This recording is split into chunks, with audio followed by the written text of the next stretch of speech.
and welcome to A Deadly Silence. I'm your host, Larry Curtis, and it is the intent of all of us affiliated with our program to bring you current and educational information affiliated with the drug and alcohol epidemic sweeping the South Shore community.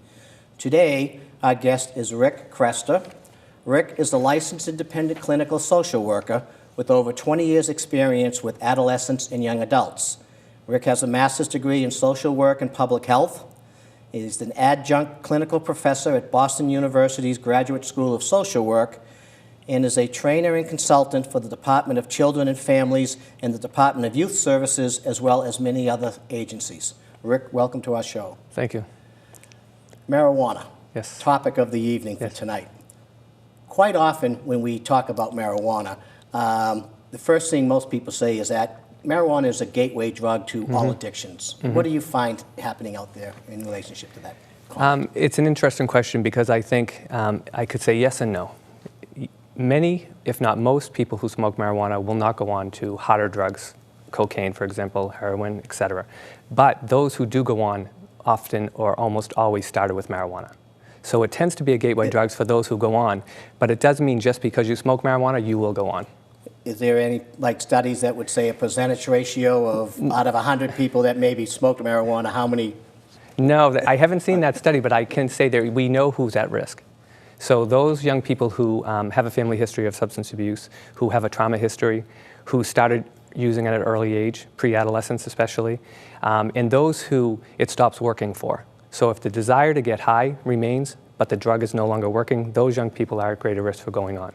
Going on to a more potent, yes, whether alcohol or another type of pill or exactly. Opiate. But I have to say that the way this is used, the gateway drug is often used to the detriment of helping young people see it that way, because what they're often told is that if you smoke weed, marijuana, you're going to go on. And that doesn't connect with them because they honestly believe they won't. Even if they will, they don't believe they will. Okay. And young adults hate to be told that you can see their future. Okay. Is marijuana use on the rise, or has it been kind of where it's been at for the last 20, 30 years, you know? Good question. It was consistent for a long time and with peaks and valleys from the 80s, but the most recent study in 2011 that surveyed, I think it was 47,000, so it was a very large study sample for high school age students, and they found that 27% reported that they used marijuana in the last month. So that's pretty significant because when they ask for the last month, they're not asking for lifetime use, they're asking for the last month to see if it's more regular. And when they compared that to 2008, the number was 19%. So there's a significant jump in just 4 years' time, 3.5 years' time. What are the attribute experts that to? Attribute that increase to? Well, that's a significant increase to 19, it's 27%. Very significant in a short amount of time. So there could be variations in the study. So we always have to account for variations, but we can look at the 27% as very significant because of the large study size. So it's probably not due to chance. However, what I would say it's due to several things. There's always been this pervasive belief among our society at large, really, that marijuana is, there are little, if any, consequences associated with its use. You often hear that it's natural, but so is arsenic. And we know that that's not harmless, right? That's not good for us. Right. So that's not the only measurement you want to have. I think the other thing that contributes more recently is the legalization. Well, I misspoke. Marijuana was not legalized, but the possession of small amounts less than a gram was decriminalized. So there's still a penalty associated with it, but is now a fine rather than jailing. And that can be you could argue the merits of that, and I know that's for a different show. And I think you could argue it that, it wasn't working for us to jail people who were just smoking marijuana and fill the jails, and it wasn't the best use of our resources. However, it sent a message to people who wanted to believe that there were no consequences, that the government says it's okay now. So for people who already wanted to or already believed, this further pushed them in that direction. The other thing, you also hear a lot about medical uses for marijuana. So, again, if it's being prescribed for something, it must be okay. The other thing that's been consistent, I think, as long as I can remember, is the way it's portrayed in the media, especially in the movies. If you look at the movies that have marijuana as one of the themes or a subplot or the main plot, so Cheech and Chong, Up in Smoke, right? Classic. The Friday Night series, Pineapple Express, just a couple years back, the actor James Franco played a pothead, and he got an Academy Award nomination. So it's interesting if you contrast it to other drugs or other drug-themed movies, including alcohol. They're usually not comedies. They usually have some element of tragedy involved. And so there's this different way that it's portrayed pervasively. So there's this belief that it is not harmful. And I will say, and I say this I'm sick of hearing myself say it, but I think it's worth saying to you and your audience, is that I believe, personally, with all the work that I've done with marijuana, is that marijuana causes less harm than all other drugs, including alcohol. However, that does not mean it's harmless. Right. And that's where we tend to break apart that harmless compared to, that's what I believe, and you probably believe, but a lot of the users don't see it that way. As a clinical professional, do you see the lessening of the penalties of being involved in marijuana, as we saw the change here in Massachusetts, a year ago, leading to the ultimate making marijuana like you can smoke and then alcohol? Well, it's a good example to look at the two, because alcohol is legal for people over 21, but no one is running around saying alcohol is harmless. Right. So we kind of missed that piece. So we changed the law, and I think a lot of people were caught off guard by it because it was a referendum in Massachusetts. Right. So what happened was we didn't match it with the public health campaign. So to say that, well, even though it's legal for these reasons, these very valid reasons, if you agree with it or not, it doesn't mean that you should run out and do it. And that's the piece that I think we missed. Okay. What are some of the reasons that you're hearing for people wanting to use marijuana? Okay. There's some that stand out, that I hear all the time. And I would have to say that because I work primarily with court-involved youth, the percentage of young people who are chronic users, so they use often. Would a chronic user be considered an addict? Oh, okay. So chronic users, I should define the term. When I say chronic user, I mean someone who uses daily or close to daily. Okay. By the way, when I talked about that study earlier, one detail that I should pair out is that when they asked people who consider themselves chronic users or actually identify that they use daily or near daily, that was 1 in 15. Okay. And that means 6% of young people are using chronically. Now, if we substituted alcohol in and we said that 1 in 15 were drinking daily, we would be really concerned about that. But for some reason, when people substitute marijuana in, they don't see it the same way. They don't see it as the same harm. But that chronic use category, which has definitely grown, is of the most concern, because the consequences that we'll get into a little bit later are most significant for the people who use chronically. They get the brunt of the harm. Is stress a factor in people wanting to use marijuana? Yeah, I would say that is the primary reason that people give. So, well, the way I may hear it in terms of a young person's vernacular would be to chill out. It helps me chill, it helps me relax. Okay. And the next one might be helps when I'm angry, so to help modulate or help regulate affect. A big one for teens in particular is when I'm bored. It helps me when I'm bored. Some people will say it helps them be more creative. Some people say it helps them sleep. Some people say, those are the big ones that I hear over and over again. But I would say, this is where marijuana gets tricky. All those are true to some extent, at least in the short term. So the things that they're looking to derive from the use do happen, so that they get the reward. And the consequences are once or twice removed from the use. So it's harder to connect them. So when you look at something like any other drug, including, and when I say drug or substance, I obviously include alcohol in that. But if someone is under the influence, they're drunk, and they crash their car into a tree, the cause and effect is pretty close. So even if I'm in denial about having a problem, it's hard to deny that I just crashed into this tree. If you contrast that to marijuana, the consequences, again, are a step or two removed, and they're less dramatic. So someone who uses marijuana, I'll give an example of this young man who I've worked with, and last year, he was a senior in high school, and he was going to be the first person in his family to graduate. This was a big deal to him. He was highly motivated. This was a goal he's had for a long time, and he was determined to do it. He was also a chronic smoker. So he decided that he would stop smoking until after school. So this was a significant change. He wasn't going to smoke during the day. However, he was still smoking daily. And so it got to the third semester, he got his progress report, and it turned out that he was failing English. Now, as you know, if you're failing English, you can't graduate. So this was incredibly upsetting to him, and he thought he had done all the right things. So I asked him, I said, why are you failing English? And he said, because the teacher told me because I have I've missed too many homework assignments, and because I'm late. English was first period, so he would come in late and would get marked absent for the class. So again, it had nothing to do with marijuana in his mind. But when we traced, when you get high after school, are you likely to do homework? Not usually. Not usually. It becomes less appealing. It's already less appealing, but it's more less appealing when you're high. And then what a lot of people don't realize is that there is a hangover effect associated with marijuana. So yeah, it's very subtle. So for example, if someone gets drunk, they wake up with a hangover, they feel it all over their whole body. If someone gets high and the next morning, I call it heavy head syndrome. It's similar to if you took cold medicine. So you're awake, but your head is just heavy. You just want to leave it on the pillow. So you're more likely to want to stay in bed. I was explaining this to a young man recently, and he said, oh yeah, that's what I call baby neck.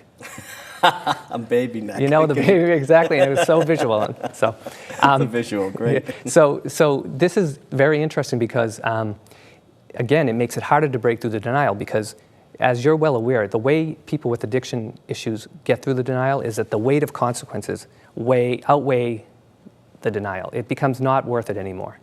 So with marijuana, they're not dramatic and they're hard to connect and they don't weigh a lot. So it's almost like if you compared, say, a crack addiction is like thunder and lightning. Or heroin is like hail and a blizzard or whatever. And marijuana is like fog.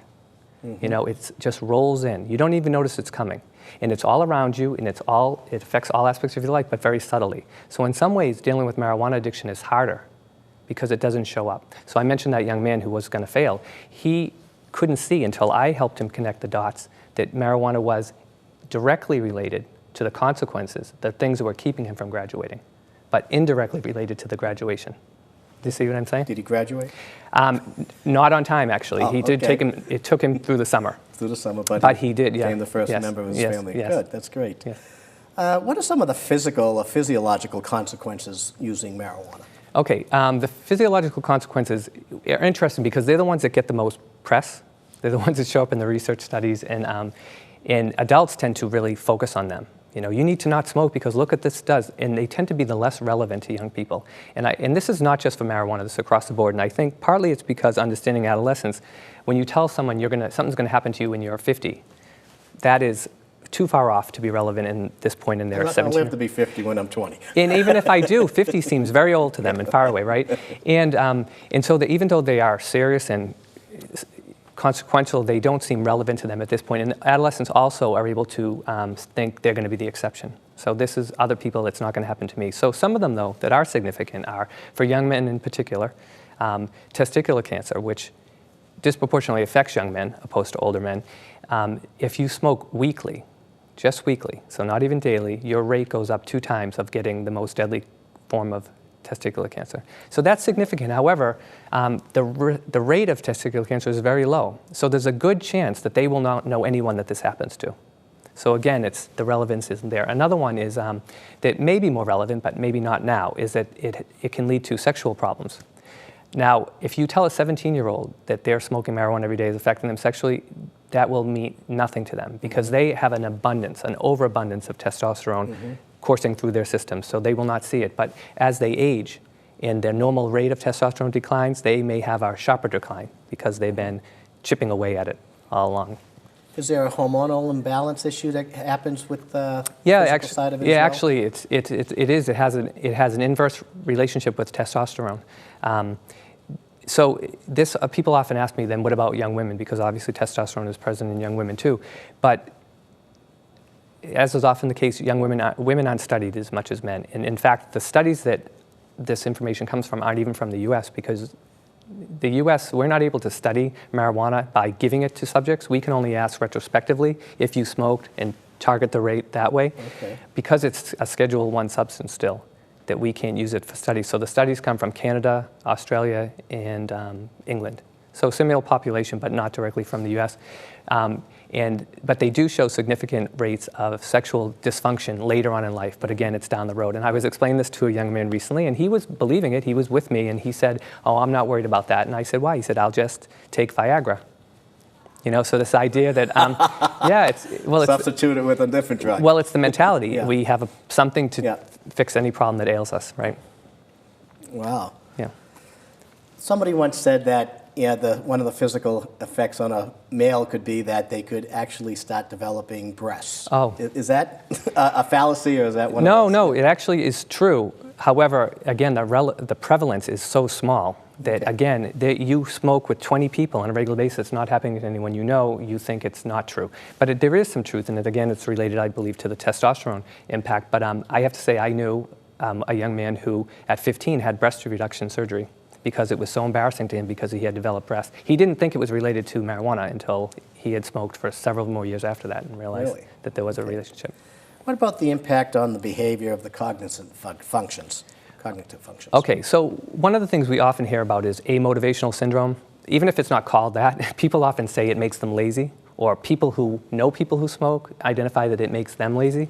So this is something that people will often identify, that there's this decrease in mobility or decrease in wanting to do things. Sometimes young people say, I still do stuff. It doesn't affect me that way. And I say, well, what stuff though? So they tend to do the fun stuff, but the stuff that's challenging, like job searching or homework, tend to fall off. Also, what was I going with that? What about sports? Does sports also fall off in relationship to well, interesting. behavior? Some do. A lot of people, especially organized sports, because playing ball you can do when you feel like it, but if organized sports, usually people who smoke, especially chronically, will give up that as an interest because being there, having to be self-disciplined, go when you don't feel like it, that becomes really challenging. So they tend to be less involved in things. And in fact, marijuana tends to become the activity. So rather than doing stuff, marijuana is what we do. And so I ask young people all the time, what do you like to do? What do you do for fun? Chill. And that's really not an activity. In fact, that's the opposite of an activity, right? So people who smoke a lot of weed tend to give up interest or develop less interest.